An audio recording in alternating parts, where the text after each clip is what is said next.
Coming down the stairs while it was still dark outside one Christmas morning, I saw Santa Claus opening all the presents. But wait! He detected me. He turned around with a mean, angry, dark scowl on his face. It was not the smiling, jolly face of Santa Claus, it was a demented clown. He turned and came after me. I saw clearly then it was not my beloved Santa Claus in his red suit. It was a vicious clown. He chased me up the stairs as I ran back to my bedroom. But my bedroom door had locked behind me. I was trapped in the small, dark hallway with a monster out to kill me. I desperately shook the door handle as the clown closed in on me. I screamed as loud as I could to get my parents to save me. But no sound emerged from my throat, as the strong, angry hands of the clown, that I thought was Santa Claus, slowly tightened their grip around my neck, as the only sound I could hear was the decreasing flow of air trying to escape from my chest. That is what terrifies me about Santa Claus. Anybody who has ever traveled to Pittsburgh would be remiss if they didn't see the 42-story skyscraper called the Cathedral of Learning, which is the centerpiece of the University of Pittsburgh-Oakland campus. This Gothic Revival-style building offers more than some of the many campus classrooms, but the nationality rooms offer a glimpse into life and culture around the world. The nationality rooms include 31 rooms decorated reminiscent of countries from the Far East including Korea, China, and the Philippines, across Asia including India, Armenia, and Israel, into Africa, through many countries of Europe. Many of these are working classrooms. But we didn't have to travel far because it was the early American room that stopped us dead in our tracks. Prior to the pandemic, every December the university would decorate each of the rooms in a style that would be consistent with the way those countries celebrate the holiday season in their traditional manner. For example, the African room would be decorated for Kwanzaa, the Israel room for Hanukkah, and the others for Christmas as they celebrate. The early American room is detailed with 1600s furnishings. A huge stone fireplace dominates the room, complete with heavy iron kettles, a shovel, utensils, and a gridiron. This room is the only one with 2 levels. The upstairs is accessed through a hidden passage. A secret latch next to the fireplace must be released, which opens a panel in the wall and reveals stairs going upward. The upstairs is completely fitted out as an early American bedroom. It was before Christmas but late in the season when the room was still open for visitors. Because the tours are self-guided, at that moment we were the only ones in the room. All of a sudden we heard a loud crash, similar to someone striking a gong. I jumped and my immediate thought was, "Oh my God!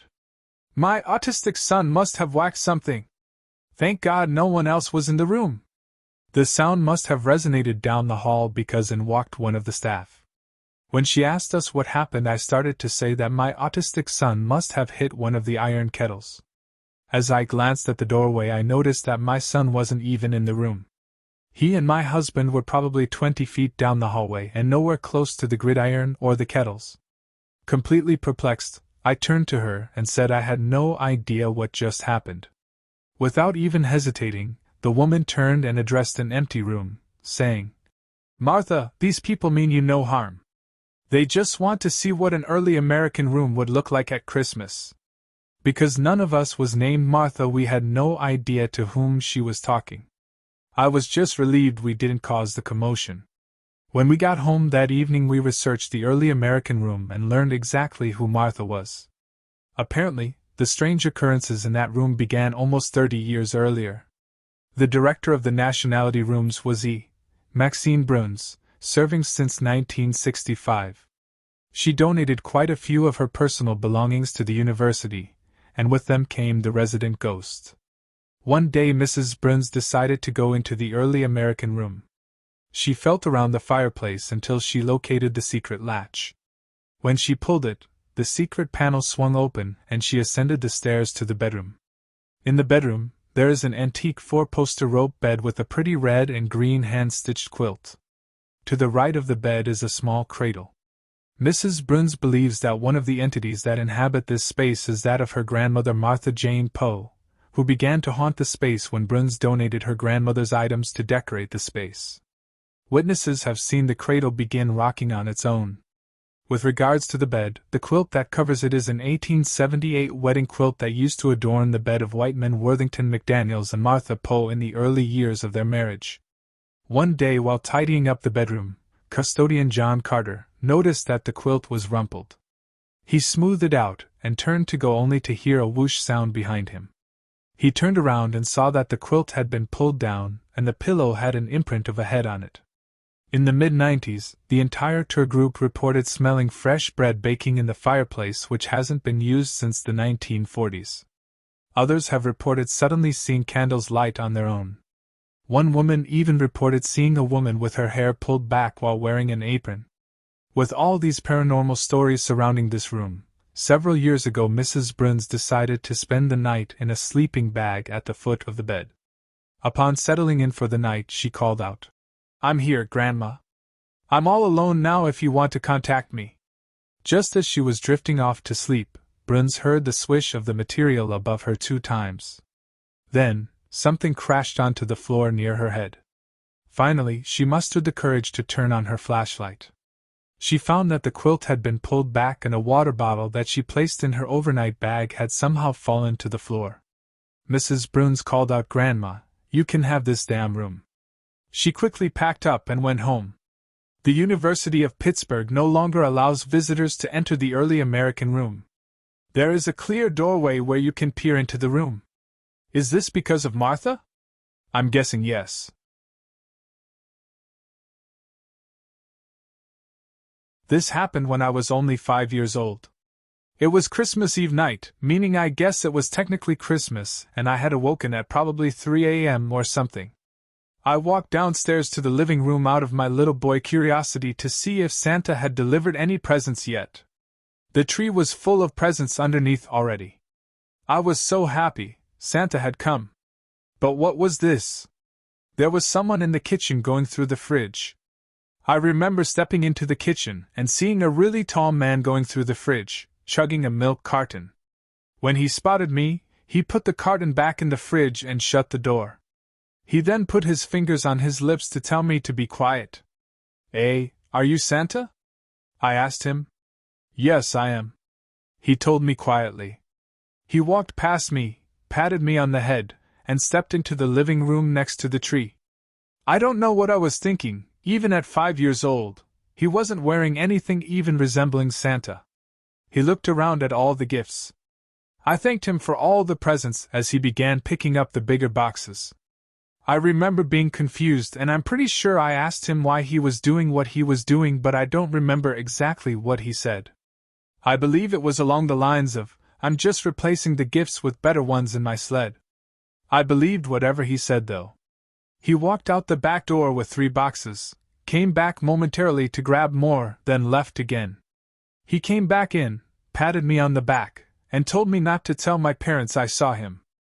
I smiled and agreed, and he took off with the boxes.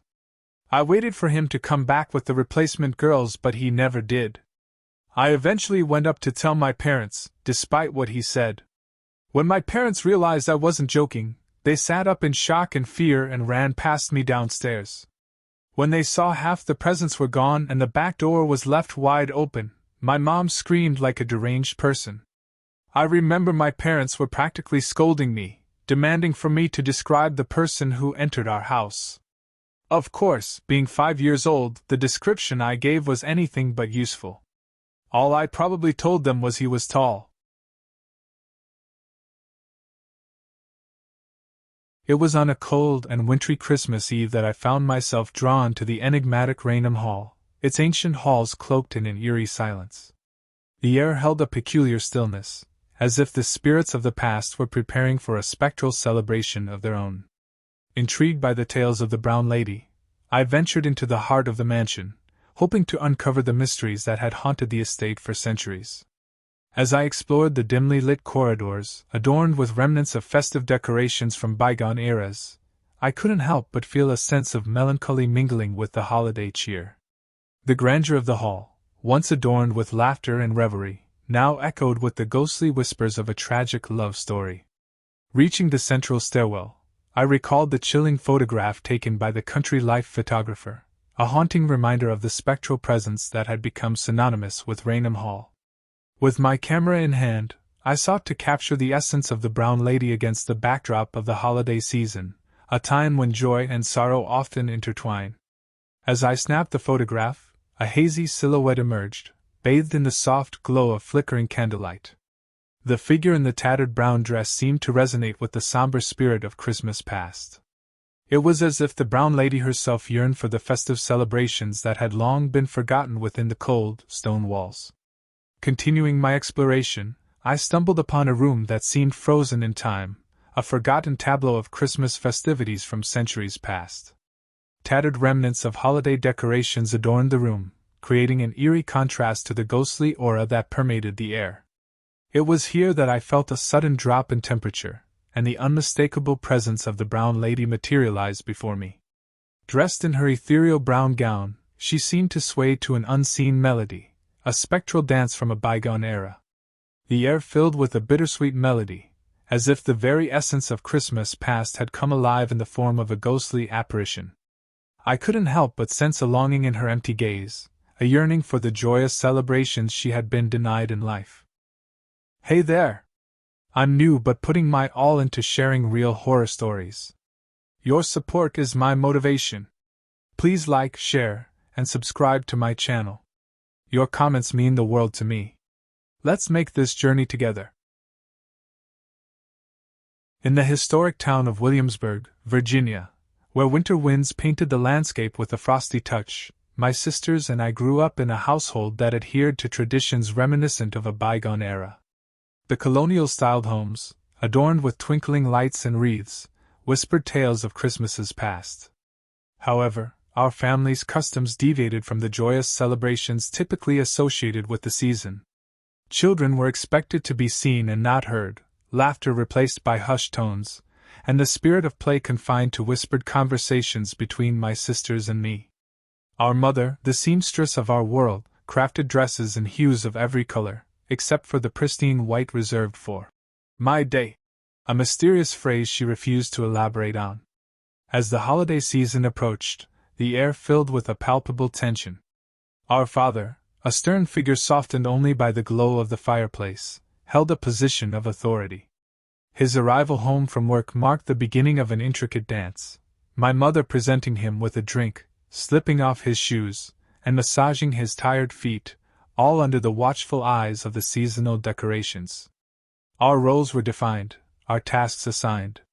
Mother, our strict teacher, imparted lessons in reading, arithmetic, and the art of crafting delicate ornaments. Amidst the evergreen-scented air, she would smile approvingly, assuring us that our skills would bring happiness to someone important one day. The turning point came when I turned 16, a time usually reserved for secret tears and clandestine conversations between my mother and me. On that particular winter day, I found her weeping in the kitchen, clutching her pearl necklace. Unexpectedly, she embraced me, whispering words of favoritism that lingered in the air like the scent of freshly baked cookies. Soon after, my elder sister, Julie, received an unusual gift from our father, lengths of pristine white cloth and a pattern for a wedding gown. "It's time for you to become a woman," he declared, shattering the routine we had grown accustomed to. The deadline for completing the dress coincided with Christmas Eve, adding an urgency to the already challenging task. As we toiled on the wedding gown, the colonial homes transformed with flickering candlelight and the aroma of seasonal spices. The mother, now adorned in her traveling coat and pearls, announced a sudden trip to visit Grandma in Oregon, conveniently timed during the festive season. The true purpose of her journey remained shrouded in mystery. Amidst the colonial architecture and twinkling lights, the family's dynamics shifted, and the impending wedding took on an air of both celebration and secrecy. The juxtaposition of the historical setting and the family's hidden struggles created an atmosphere where the magic of Christmas intertwined with the enigma of our unconventional traditions in Williamsburg.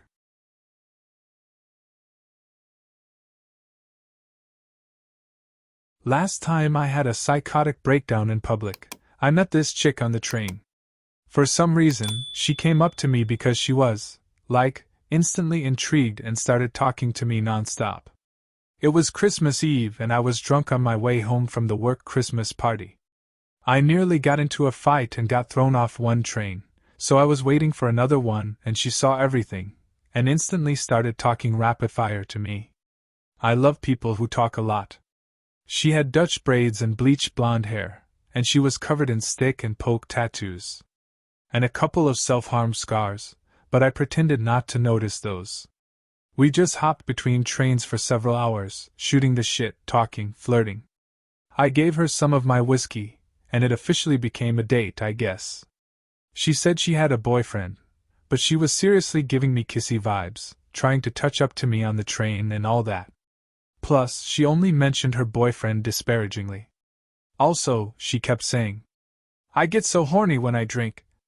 If a girl says that to me multiple times, while taking another swig and looking me in the eyes, I can get the hint. Again, the kissy vibes were immaculate, so I asked her, "Can he fight?" And then I kissed her before she could answer. She literally moaned, so I think she was really into it. But I'm not a teenager anymore, I'm too grown up for screwing in public bathrooms. So we exchanged numbers, and then the next day she asked me if I could come over to her house. But it was literally Christmas Day, so unfortunately I couldn't. The day after that, I got a video message from her. But it wasn't her. It was her boyfriend, and it was a threatening video message. He was shirtless in the video, and he was so fat that his pecs looked like boobs. But it was a strong kind of fat. He kinda looked like he could fight. He said he would see me around, but it's been over a year now, and I haven't seen him yet. He blocked me on her phone, and I haven't heard from either of them since. Definitely my strangest Christmas experience so far.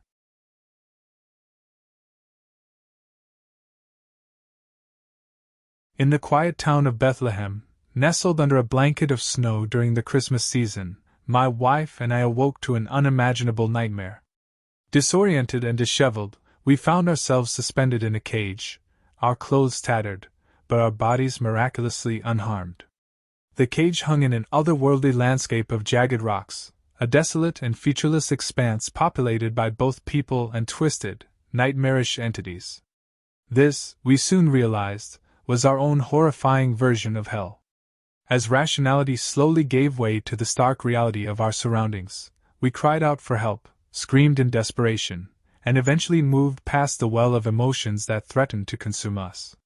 The cage, our makeshift home, offered no solace, and the relentless hunger gnawing at our insides forced us to confront a grim decision. The cage, inexplicably unlocked, dangled from the ceiling by an enormous chain, suspending us thousands of feet above the unforgiving floor. With no other apparent choice, we took the plunge into the abyss below, where, in hell, our broken bodies never stayed broken for long. Walking through this surreal nightmare, we encountered others who had either succumbed to despair, lying on the floor and moaning, or pressed forward like my wife and me. Her presence kept me going, just as I hoped mine did for her. The entities that traversed this hellish landscape varied wildly, some massive and destructive, others operating like a hive mind with countless bodies. All shared a common trait, teeth and claws stained from their malicious use. Above us, there was a ceiling, hinting at the existence of walls. It became a goal, a purpose amid the ceaseless hunger and pain. The ceiling mirrored the flatness of the land before us, its only feature a gaping hole that seemed to be navigable only by the ragged, winged creatures. Perhaps a way out. For her, I did everything. In the passage of time, one can grow accustomed to almost anything. Hell became almost redundant. The perpetual symphony of unending pain dulled into boredom, and the cacophony of bone-cracking became routine. Only two things demanded our perpetual attention: the consuming darkness and the sacks. In the shadows cast by the larger entities, people sank into the floor as if the darkness itself came alive, their desperate struggles silenced in total blackness. We witnessed this gruesome phenomenon twice. The sacks, on the other hand, were large and unmoving, constructed from burned flesh. My wife and I observed a man limp toward one. Its high-pitched scream drew us closer, reminiscent of a siren, before it sprayed the man with blood, transforming him and, inadvertently, me. My right arm, covered in the sickly fluid, began to itch unbearably, hardening into an unnatural form with razor-sharp fingers. As I focused on the torment of my arm, a monstrous entity emerged from where the man had landed. The sacks were the crucibles in which demons were born. My arm never ceased to itch, and in my desperate attempts to alleviate it, my left hand suffered cracked and broken nails. Yet, this unnatural appendage became a means to an end. I used it to cut and maim others, securing clothes, food, and shelter. We forgot our pain by inflicting it on others. For her, I did everything and more. Time lost its meaning, and I forgot my own name. Yet, amidst the relentless chaos, I never forgot my wife or the love that bound us. What ultimately befell us was one of those accursed sacks, the sirens. Their call was irresistible, especially to my wife. I tried to stop her, but she always outran me, and my arm's weight made running impossible. I followed her, screaming, pleading for her to listen. But by the time I reached her, she was coated in the vile blood of the sack. Her transformation was agonizing. Her body elongated, tentacle-like arms replaced her feminine form, horns sprouted from her head, wings of leather unfurled, and her legs snapped off at the knee. As her metamorphosis concluded, she cast me a knowing, pained look. Tears filled my eyes, the first true liquid since our descent into this infernal realm. Lifted by one of her new arms, we ascended with the flap of her wings, the wind tearing through me and the roars of fellow demons enveloping us as we burst through the hole in the ceiling, darkness consuming us. I awoke in the shattered remains of our car. The truck had collided with us head-on, scattering my alcohol bottles throughout the interior. In the passenger seat, my wife's legs were crushed, and my own arm hung limply by the smallest amount of flesh. I met her dimming eyes, their bright red irises glowing with a fiery intensity before she closed them for the last time.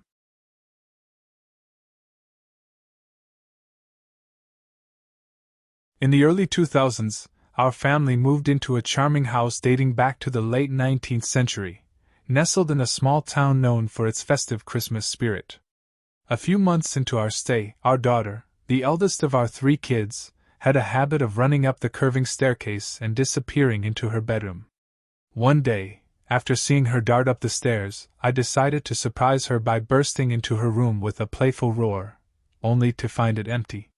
This peculiar occurrence repeated over the next few months, leading my wife and me to nickname our mysterious presence Emily. Descriptions circulated about a short, slender figure, a bit older than our daughter, with long, unkempt hair, always wearing a nightshirt, classic ghostly imagery. During one restless night, I awoke with a strong sensation that someone stood right beside me, near my face, gazing directly at me. In the dim light, Emily's face became clear, framed by her lengthy hair, her eyes seemingly pleading for help. Acting on instinct, I rushed to my daughter's room, finding her in the midst of a troubling sleep, vomiting on her back. Would she have choked if I hadn't been there? Was it a Christmas miracle or something else? Had some unspoken connection between us triggered this strange encounter? Fast forward to Christmas 2010, our daughter now a teenager. My professional life was in turmoil, grappling with a challenging work situation. Amidst the chaos, I had an incredibly vivid dream. In the dream, my late grandmother, a woman of wisdom and composure, appeared to offer advice, advising me to stay true to myself in the face of a tough decision. The dream was so vivid that it felt like my grandmother had been right there beside my bed, offering guidance. Perturbed by the dream, I headed to the bathroom. As I turned the corner, my daughter emerged from her room, and we nearly collided. "Dad," she exclaimed, "I just had this weird dream that you were out here talking to a little old lady. What had just happened? Was there a connection between our minds, influencing each other's dreams and experiences during this magical time of year?" Now, in May 2018, a few years later and in a different house, my partner and I were awakened by a loud clattering from downstairs. Investigating, we found a crow attacking its reflection in the window, a behavior tied to territorial protection. According to some online sources, this could be seen as a bad omen, signaling imminent death in the family. The clattering continued daily until the weekend. On Sunday, June 3rd, my father passed away. Strangely, since that day, we've never heard that crow or any other clattering into our window. These inexplicable experiences, set against the backdrop of the Christmas season, provide a glimpse into the mysteries of the human mind and the potential connections that exist between family members during this magical time of year. It's been almost 15 years now, though, and at this point for me, being that I was only 5 years old, it's nothing but a story to tell rather than a bad memory at all. It was Christmas night, and the air was filled with the warmth of family and the sweet scent of pine from our beautifully decorated tree. The flickering lights cast a cozy glow throughout the room, creating a festive atmosphere that seemed to embrace us all. After a joyful evening of laughter, gifts, and a hearty feast, we all retired to our beds, eager to drift off into a peaceful holiday slumber. As I lay in bed, surrounded by the darkness of the night, my thoughts drifted between the memories of the day and the excitement of what the morning would bring. Just as I was about to succumb to the soothing lull of sleep, a peculiar sound disrupted the quiet of the night. At first, it was faint, almost imperceptible, a soft rustling that barely registered in my consciousness. I dismissed it as the typical creaks and groans of an old house settling into the stillness of the night. However, the noise persisted, gradually growing more distinct. Unable to ignore it any longer, I opened my eyes and listened intently. The sound seemed to emanate from the direction of the living room, where the Christmas tree stood tall and proud, adorned with ornaments collected over the years. As I strained my ears, the rustling transformed into an eerie whisper, like the distant murmur of a conversation just beyond comprehension. Curiosity overcame any fear that lingered in the shadows of my mind, and I quietly made my way down the dimly lit hallway. The glow from the tree bathed the room in a soft, ethereal light. The ornaments shimmered, and the tinsel sparkled, creating an otherworldly ambience that contrasted sharply with the unease in the air. Approaching the tree, I felt a chill run down my spine. The whispering grew more distinct, and it seemed as though the very branches of the tree were conspiring in some secret dialogue. My gaze fixated on the ornaments, and to my horror, they seemed to sway and shift of their own accord, as if animated by an unseen force. Suddenly, the whispering escalated into a dissonant chorus of voices, each one carrying a haunting resonance. They spoke of forgotten memories, unresolved grievances, and a chilling longing for acknowledgement. I stood frozen, unable to comprehend the spectral symphony unfolding before me. The air became heavy with a palpable tension, and I could feel an invisible presence surrounding me. The room, once filled with the comforting glow of Christmas lights, now seemed to pulsate with an ominous energy. In that surreal moment, it became clear that our festive decorations harbored more than just memories. They held a spectral history that sought a voice in the stillness of the night. Terrified and transfixed, I stumbled back to my room, the haunting whispers echoing in my ears. As I closed the door behind me, the ghostly symphony gradually faded, leaving me alone in the silence of the night. Whether it was a manifestation of the holiday spirit or something more inexplicable, that Christmas night would forever linger in my memory as a surreal and unsettling encounter with the supernatural, shattering the illusion of festive joy and replacing it with a lingering sense of unease. The air in Cleveland was crisp and biting as the holiday season approached. I had always been intrigued by the mysterious and haunting tales surrounding Ohio City's historic Franklin Castle, considered by many as one of the most haunted houses in Ohio. The allure of spending a night in its shadowy halls became irresistible when, on Christmas Eve, a post on the Franklin Castle Facebook page announced that overnight stays were now available. As someone who had a fascination with the paranormal, I eagerly seized the opportunity and booked a room for the night. The anticipation grew with each passing day, and soon, the eve of Christmas found me standing in front of the imposing facade of Franklin Castle. Its Victorian architecture loomed overhead, shrouded in a cloak of darkness that seemed to absorb the surrounding streetlights. The castle, also known as the Tiedemann House, had a storied past that fueled the rumors of its haunted nature. Built in the late 1800s by German immigrant Hannes Tiedemann, it witnessed tragedy and mystery within its walls. The Tiedemann family was plagued by a series of untimely deaths, fostering tales of secret passages, hidden rooms, and ghostly apparitions. Upon entering the castle, the creaking of the heavy wooden door echoed in the grand foyer. The air felt dense, carrying with it a weight that hinted at the centuries of history embedded in the very walls. The flickering light from antique chandeliers cast eerie shadows, creating an ambience that stirred the imagination. The caretaker, a soft-spoken guide with a knowing look in his eyes, led me to the room where I would spend the night. The air in the corridor seemed to grow colder as we walked, and I couldn't shake the feeling that unseen eyes were watching from the darkness. The room itself was a testament to the castle's historical charm, with antique furniture and faded wallpaper telling tales of a bygone era. As night settled in, I decided to explore the castle in the hopes of uncovering its mysteries. The grand staircase beckoned, and as I ascended, the echoes of distant footsteps seemed to accompany mine. Whispers of forgotten conversations lingered in the air, and a chill ran down my spine. Each step felt like a journey through time, the past and present converging in an unsettling harmony. On the second floor, I stumbled upon a door that seemed out of place. The caretaker had not mentioned this particular room during the tour. Intrigued, I cautiously turned the knob, revealing a room cloaked in darkness. The flickering light from my flashlight revealed dusty furniture draped in white sheets, frozen in time.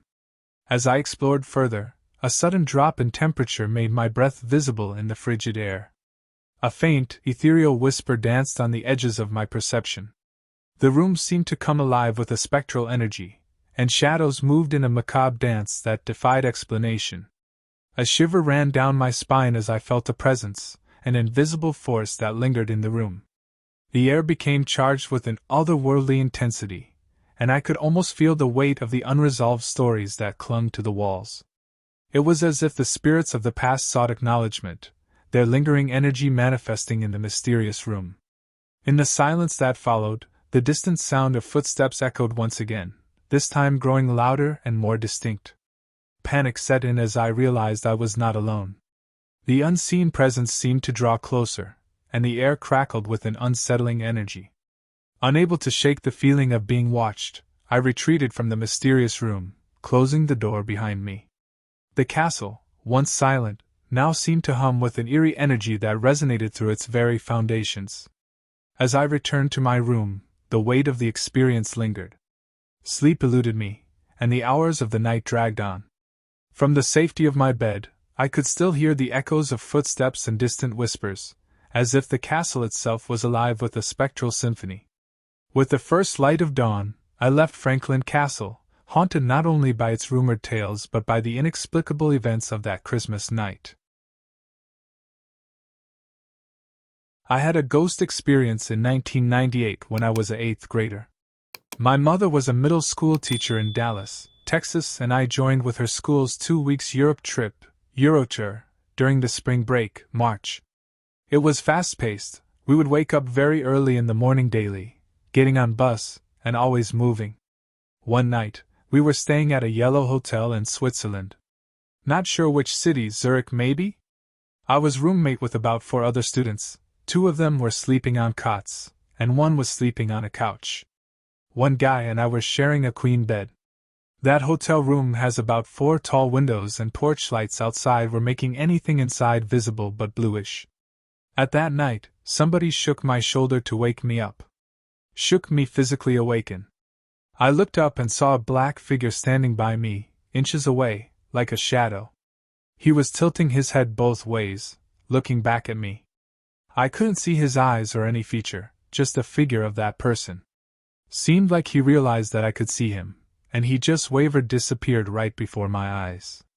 Disappeared like water ripples, in downward manner. I wasn't sure if I saw things right, and I thought, what if it could be one of my roommates, Larry, who is the only black guy? I got up to check on Larry, and he was already in his cot far back, all way against the wall, asleep sound. I was spooked and decided to sleep with eyes shut. In the morning, I thought my mind was playing a trick and could be just a dream. Turned out many other adults in our Eurotour group encountered same ghost with the same description in different bedrooms. That's when I had goosebumps and realized it wasn't a dream. I saw a ghost, and above all, it actually could touch me physically. It was a tranquil Christmas Eve, and the world outside our car window was blanketed in a soft layer of snow. I found myself driving through the serene countryside with my 2 young children in the back seat. However, the holiday cheer was quickly replaced by the familiar sounds of bickering between my little ones. Frustration mounting, I decided to pull over to the side of the road to address the escalating situation. As I turned around to fuss at my children, a pair of headlights pulled up beside us. Startled, I looked over to see a couple in a car, their faces warm and friendly despite the chilly winter night. Rolling down their window, the woman in the passenger seat gestured for me to do the same. With a concerned smile, she informed me that just beyond the next hill, there had been a car wreck, causing a significant traffic jam. Sensing my impatience, they suggested an alternative route, a side road that would serve as a detour, allowing us to bypass the accident. Grateful for their timely intervention, I thanked them profusely. However, a hint of skepticism lingered in my mind. Being from the country, I was accustomed to navigating the backroads, but the thought of venturing into an unfamiliar path on a snowy night made me hesitate. Despite their genuine concern, I decided to stick to the main road, assuming it would be safer and more familiar.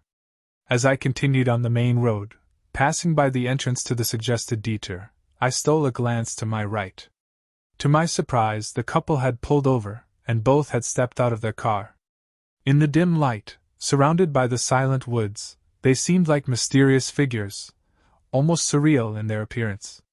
A chill ran down my spine, and I couldn't shake the feeling that there was more to their warning than met the eye. The night progressed, and we eventually reached our destination without any further incidents. Christmas morning brought with it a sense of joy and celebration, and the memory of the peculiar encounter on the roadside faded into the background. Days later, curiosity got the better of me. On a bright, clear morning, I decided to retrace our route, passing by the same side road that the mysterious couple had suggested. To my astonishment, just beyond where they had stopped, a prominent dead end sign greeted me. The road led nowhere, and I realized the gravity of the situation we had unknowingly avoided. Now, every Christmas, as I drive past that spot, I can't help but reflect on the mysterious couple who appeared in our lives that snowy night. Were they guardian angels, guiding us away from potential danger? The memory remains etched in my mind, a haunting yet oddly comforting Christmas tale. It serves as a reminder that sometimes, the most unexpected encounters can shape the course of our lives and, in this case, ensure a safe and joyous holiday season for my family. The crackling fireplace warmed the dimly lit Bush Hotel bar, its flickering flames casting a cozy glow. Red, oversized stockings adorned the mantel, a festive nod to the wintry ambience in the otherwise unadorned room. Facing the man I'd encountered just an hour earlier, he pushed a whiskey across the table, his smile etched with weathered lines. "You'll need that for this tale," he rasped, his voice parched as a desert breeze. I sighed but accepted the drink. It was the third story he was about to share, each one more cliched than the last. Yet, on a lonely Christmas Eve in the middle of nowhere, even trite yarns were a welcome diversion. I'd arrived late, picked up a key from the after-hours lockbox, and stumbled upon this solitary figure in the tavern. He sat alone, fixated on the unlit fireplace, twirling a strand of red tinsel in his hands. Now, he scratched at the rash on his flannel-clad neck, taking a sip from his own shot glass. "A few years back, we had a heatwave leading up to Christmas," he began. "Just like the scorching weather we're facing now. Hotter than the hairs on Satan's arse." He paused, waiting for a laugh that never came. I merely took a modest sip of my single malt. "We dream of a white Christmas in Australia, but in midsummer, all you get are blowflies. That year, our wish came true, but it turned into a nightmare. Bushfire ash started falling on the 23rd, carried by hot winds from the depths of the national park. Campers sought refuge, stopping here for water before heading back to the city. The ash dusted the eucalypts outside, creating a scene that resembled a snowfall of disaster. He gazed into the distance, lost in the memories. The wind drove the fire closer. By late Christmas Eve, it was only 30 kilometers away. I was preparing to evacuate when a man burst in, panicked. His car had broken down at Fuller's Pass, his family stranded. He'd run 15 kilometers in the dark seeking help, cutting through the bush to make it faster. Exhausted, he joined me in my car, and we raced to their aid. But a few clicks up the road, the fire service blocked our way. They'd rescued the family but were searching for the husband who had gone for help. Excitedly, I told them he was with me. Yet, when we checked, he was gone. The firemen dismissed it as smoke inhalation, refusing to let me go back.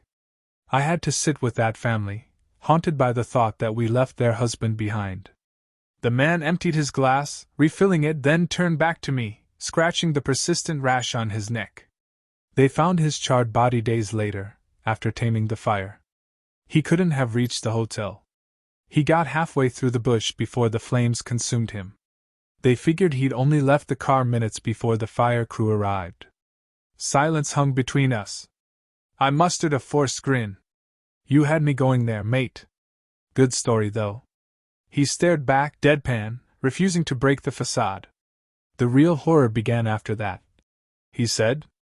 With the national park razed, no one came this way. I had no paying customers for a year. My wife left, taking our son. It nearly broke me. He took another swig, as if trying to wash away the bitterness. The air conditioner hummed, the only audible presence in the room. I should turn in, I said eventually, sliding out of my seat. Put the drinks on my tab. He didn't respond, just sat there, sipping, fixated on the vacant fireplace. The next morning, sleepless, I rose early, ready to hit the road. The man's son manned the front desk, unmistakably resembling his father, same hardened eyes, same soft features, 2 decades younger. I recalled the tale the man had spun the night before about his wife leaving with their son. A wave of relief washed over me. It had been a fabricated story. At checkout, the drinks weren't on my bill. Honesty nagged at me. I had a few with your dad last night, I admitted. 3, maybe 4 whiskeys. Better add them too. The son regarded me strangely. Check with him, I urged. My father passed away a decade ago, the son said slowly. My heart sank, and a chill ran down my spine. That's impossible, I stammered. How? Hung himself on Christmas Eve, with the decorations he never put up. If I weren't trying to stave off nausea, I might have found it darkly amusing. Some sick joke. In silence I stood there, questions swirling but refusing to escape my lips. Handing over my credit card with a trembling hand, I settled the bill, unwilling to meet the son's gaze. Exiting the hotel, a photo caught my eye, aerial footage of the national park in flames. The caption beneath read, Black Christmas 1998. 4 lives lost. 1 more the following year. In my car, uncertain of my destination, I couldn't shake the image of the man scratching his neck, sipping his whiskey. Approaching Fuller's Pass on the road to the national park, 4 white crosses stood by the roadside. I crawled past, half expecting the family's ghosts to emerge from the snow gums behind the memorial. But there was only sunlight streaming onto the site. A few kilometers ahead, I executed a U-turn. Camping alone in the bush on this holiday didn't seem like such a great idea after all. It was an unusual Christmas Eve, far away from the traditional snowy landscapes and family gatherings. The neon lights of Bangkok's Khao San Road illuminated the streets, and I found myself in the midst of a memorable and unexpected holiday experience. The night began with drinks on Khao San Road, surrounded by a group of U.S. Marines. As the night unfolded, I, now in the company of a Canadian friend, ventured into a nightclub for more revelry. The atmosphere was lively, with dancing and laughter echoing through the club. However, the festive mood took a dark turn when a shocking incident unfolded outside. While taking a breather with a South African girl, I witnessed an act of violence that couldn't be ignored. A Thai man callously assaulted a black girl, prompting me to intervene. Little did I know, the Thai man held a mysterious, possibly influential, status. The situation escalated when a burly Westerner confronted the Thai man, revealing that the aggressor had powerful connections. In an unexpected twist, I found myself targeted by the Westerner, facing a physical confrontation. Despite the odds, my martial arts training and quick thinking allowed me to avoid serious injury and momentarily gain the upper hand. As tension reached its peak, the Westerner, claiming the Thai man's family ran Bangkok, delivered an ultimatum. Threats of violence echoed in the night, with chilling warnings of harm if I didn't comply. Faced with danger and outnumbered, I revealed a concealed metal baton, prepared to defend myself. A standoff ensued, a silent battle of wills between me, the lone individual, and a group of ominous figures. The Thai man eventually ordered me to return to the nightclub, a move laden with uncertainty and suspicion. Seeking refuge inside, I anxiously waited, scanning the room for any signs of danger. In a surprising twist, the cavalry arrived in the form of the Marines I had befriended earlier on Khao San Road. The presence of the muscle-bound Americans turned the tables, and I felt a wave of relief, grateful for the unexpected support that resembled a Christmas miracle in the chaotic streets of Bangkok. As we left the club together, I couldn't help but think of the Marines as my holiday saviors. In a city far from home, on a night that took an unexpected turn, the bonds forged on that Christmas Eve became a testament to the unpredictable nature of travel and the power of unexpected alliances. Chris and I were in a relationship, and he was about to introduce me to his family on Christmas Eve. I was a little bit nervous. At the dinner table, I met his family. As I sat at the dinner table with Chris and his family on Christmas Eve, the atmosphere seemed warm and welcoming. The flickering candlelight created dancing shadows on the walls, adding a touch of mystery to the room. Chris's family was friendly, yet their smiles seemed to conceal something beneath the surface. As the night progressed, I couldn't help but notice peculiar family traditions. They spoke in hushed tones, occasionally glancing at each other with knowing looks. The air was thick with an unspoken tension, and I began to feel a sense of discomfort settling in. During the festive meal, the conversation took an unexpected turn. Chris's family started sharing tales of their ancestors, stories that seemed to blend seamlessly with the mystical aura of the night. They spoke of a family legacy, a connection to ancient rituals that had been passed down through generations. As the clock struck midnight, the room fell silent. Chris's family exchanged solemn glances, and I felt a chill run down my spine. They invited me to join in a peculiar tradition, one that involved sharing secrets and unveiling hidden truths.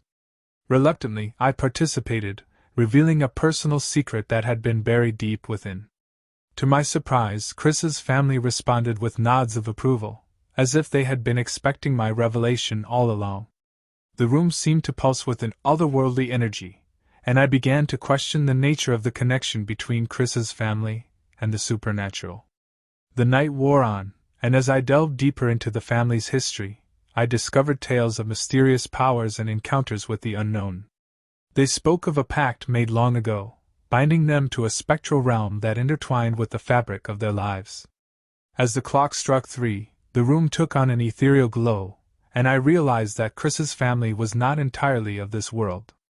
They were guardians of a realm that bridged the gap between the living and the supernatural, and Christmas Eve was the night when their connection was strongest.